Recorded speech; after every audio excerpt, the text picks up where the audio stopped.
welcome all of us to this last Sunday in the month of June. It's our prayer that as we gather to worship, the Holy Spirit will minister to all of us in Jesus' name. The Lord be with you. Let us worship God.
The Lord is in his holy temple.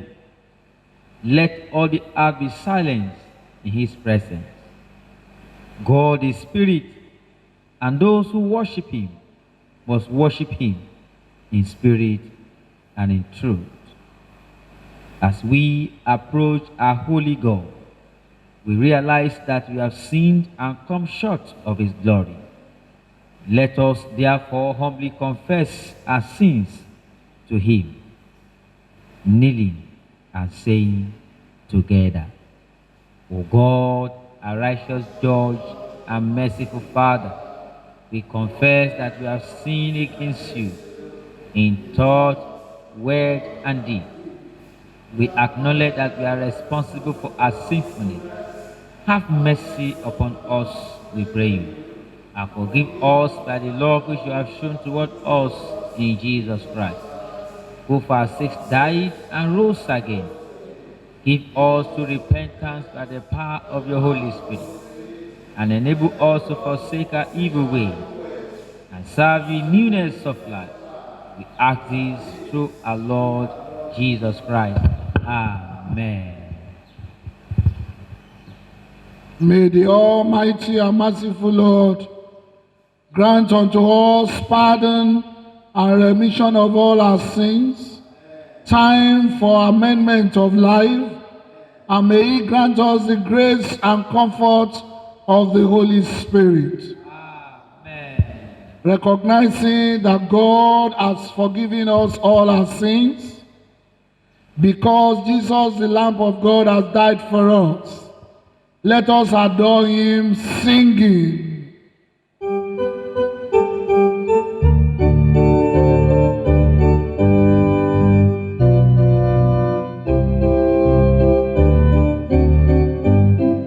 Salvation to our Lord, who seated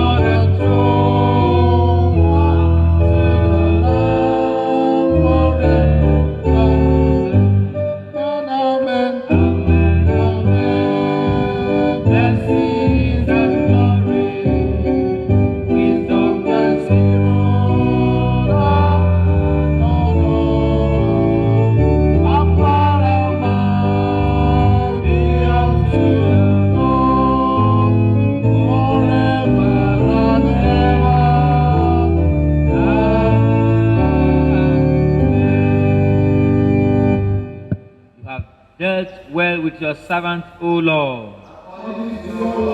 Blessed are you, O Lord. Your word is a lamp to our feet.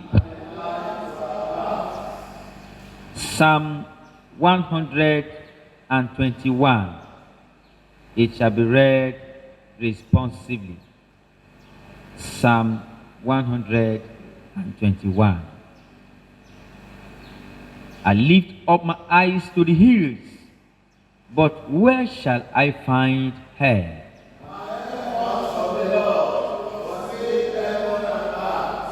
He will not suffer your foot to stumble, and he who watches over you will not sleep.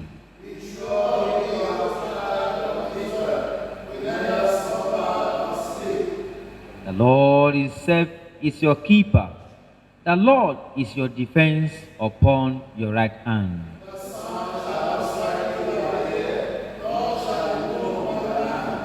The Lord will defend you from all evil. It is he who will guard your life.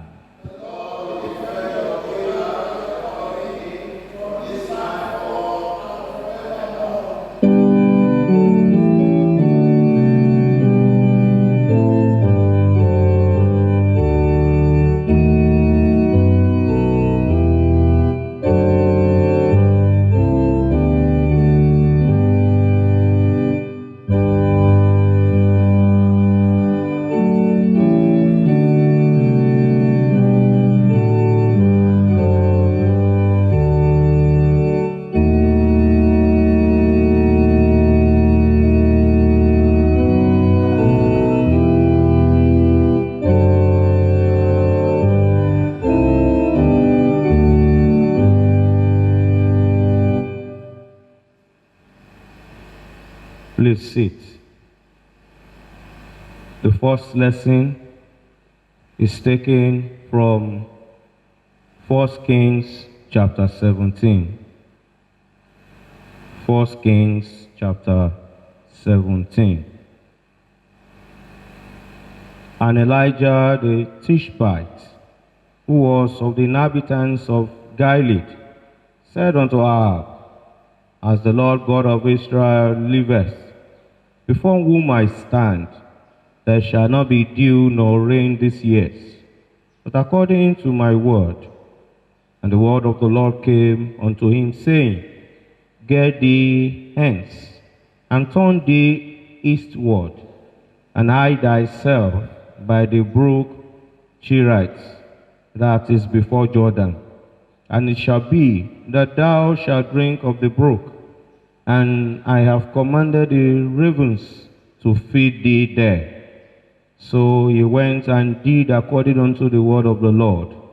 For he went and dwelt by the brook Cherith, that is before Jordan. And the ravens brought him bread and flesh in the morning, and bread and flesh in the evening, and he drank of the brook.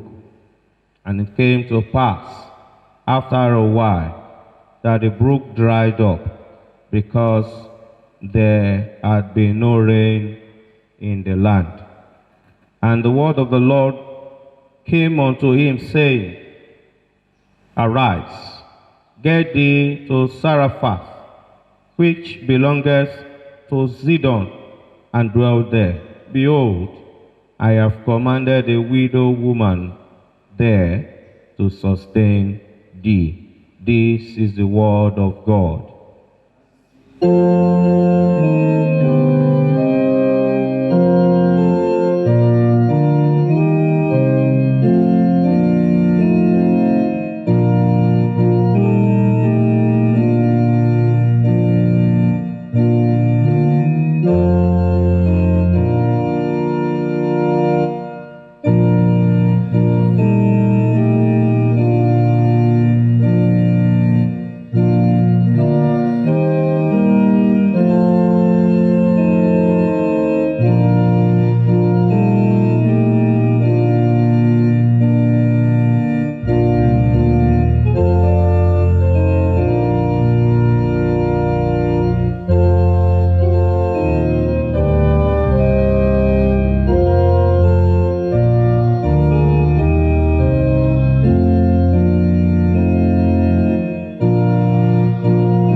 Our second lesson is taken from the Gospel of our Lord Jesus Christ as recorded by St. John chapter 6. John chapter 6. After these things, Jesus went over the Sea of Galilee, which is the Sea of Tiberias, and a great multitude followed him, because they saw his miracles, which he did on them that were diseased. And Jesus went up into a mountain, and there he sat with his disciples. And the Passover, a feast of the Jews, was near. When Jesus then lifted up his eyes and saw a great company come unto him, he said unto Philip, When shall we buy bread that these may eat? And this he said to prove him, for he himself knew what he would do. Philip answered him, 200 penny worth of bread is not sufficient for them, that every one of them may take a little. One of his disciples, Andrew, Simon Peter's brother, said unto him, There is a lad here, which has 5 barley loaves and 2 small fishes. But what are they among so many? And Jesus said, Make the men sit down. Now there was much grass in the place. So the men sat down, in number about 5,000. And Jesus took the loaves, and when he had given thanks, he distributed to the disciples, and the disciples to them that were set down, and likewise of the fishes, as much as they would. When they were filled, he said unto his disciples, Gather up the fragments that remain, that nothing be lost. This is the word of the Lord.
Please, let's be seated.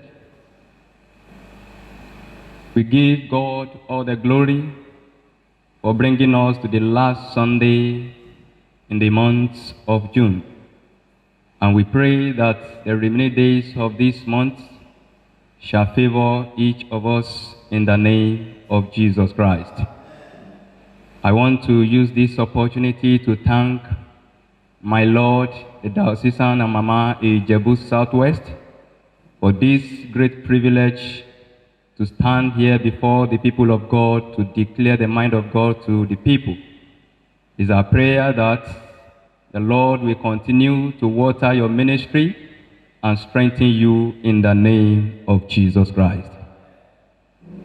Please, let's bow our head as we pray. Ever-living God, we appreciate you for the privilege of our gathering on this last day, last Sunday of the month, is our prayer that as we are going into your word, speak to us in the name of Jesus Christ. And at the end of this word this morning, may each and every one of us be blessed in the name of Jesus Christ. The text for our meditation this morning is taken from the Gospel of John chapter 6, verse 11. John chapter 6, verse 11. Jesus then took the loaves, and when he had given thanks, he distributed them to those who were seated, so also the fish, as much as they wanted. The theme for this sermon is divine provision. Divine provision. It is quite understood that a life living in plenty and wealth does not need testing for what he had already. So when there is a need, when there is a shortage on what is essential for well-being, there is a need for provision. The word divine, by definition, is something that takes place outside the natural world, above, over, higher, and beyond the ordinary course of nature. It is purely supernatural. And the book of Psalm chapter 121 verses 1 and 2 explain this all. I will lift up my eyes to the hills, from whence comes my help. My help comes from the Lord who made heaven and the earth. Merriam-Webster Dictionary defines provision as the process of supplying needed materials for the well-being of life.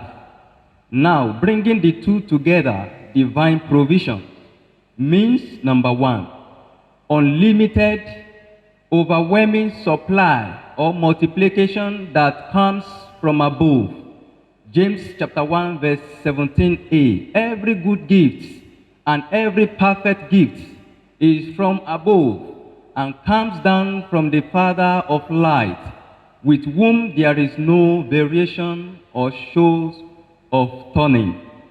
Definition number two, divine provision is a supply that is beyond the scope of human labor, wisdom, and knowledge. Proverbs chapter 11 verse 22. The blessings of the Lord makes one rich, and he has no sorrow with it. Therefore, provision of God is a provision of grace, provision of favor, provision of power, provision of sufficiency, and no conjunctions can hinder it. I pray for you this morning, the source of your provision shall never be hindered in Jesus' name. A divine provision story that keeps amazing is that of the feeding of 5,000 men by Jesus, which was the only miracle recorded in all the four Gospels. Obviously, the Gospel writers consider this a significant miracle in which Christ fed the masses with only 5 loaves of bread and 2 fish. No one could ever think the multitude would be well fed with few pieces of bread and fish, not to talk of having left over. I pray as you are crossing to the second half of this year, you will have more than enough in the name of Jesus Christ. People of God, as we are living in a time of tremendous financial instability, increasing unemployment, homelessness, and poverty are major concerns throughout the world. Businesses are failing. Famine and drought are on the higher level in many nations, just like in Israel in the time of Elijah, in 1 Kings chapter 17 following. And we are left with following questions. How tough will these economically hard times be? How long will they last? How long will we be able to hold on to my job? Will we be able to meet up my financial responsibility? Even some churches and Christian ministers that are supported by donations are also struggling to maintain their outreaches. At the time like this, there is need to solely depend on God's divine provision. As Ephesians chapter 4 verse 19 says, "And my God shall supply all your need according to his riches in glory by Christ Jesus." People of God, as I'm about to conclude this sermon, do you know there are some keys to access divine provision? Key number 1, depend on God. Psalm 121 verses 1 and 2. "I will lift up my eyes to the hill. From whence comes my help? My help comes from the Lord." When our own means seem inadequate, we should look unto God for our provision. Number 2, giving to others. There is a quote which says, "Until you deploy your resources, it will multiply." Which means if you hold on to a thing, it starts diminishing. But if you give it out, it multiplies. When you give, it will certainly come back to you in good measures. Luke chapter 6 verse 38. Number 3, obedience to God's commandments. Malachi chapter 3 verses 10 and 11. Many people with financial problems fail to do the most important thing first: obey and honor God with your substances, with your resources. When you put God and his kingdom first, he promises to meet out other needs of your life. Number 4, the word of God by faith. The word of God, the first key need to receive anything from God. I mean faith in the word of God. Romans chapter 10 verse 17. Number 5, diligent hard working and prayer. Proverbs chapter 22 verse 29 says, "Do you see a man who excels in his work? He will stand before kings and not stand before unknown men." One who wants to succeed in life must work harder and be prayerful. I pray all your prayer in the rest part of this year shall never be hindered in the name of Jesus Christ. People of God, human ability, wisdom and understanding may fail, but Jesus Christ never fails. Are you worrying about life challenges? No matter the challenge you may be facing, let us carry our burden to him, because our God is a compassionate and faithful God who feels our pains and knows our needs even before we ask. Hence in Matthew chapter 6 verse 26 says, "Look at the birds of the air. They neither sow nor reap nor gather into barn, and yet your heavenly Father feeds them. Are you not of more value than them?" Our God is a loving Father. If we can obey him and put our trust in him, like early church Christians, divine provision is guaranteed for us throughout the days of our lives. Let us pray. Lord Jesus Christ, we thank you for your word and the entrance of your word. As we continue in the journey of this week and of this month, may you multiply every blessings in our hand. In the name of Jesus Christ. Amen.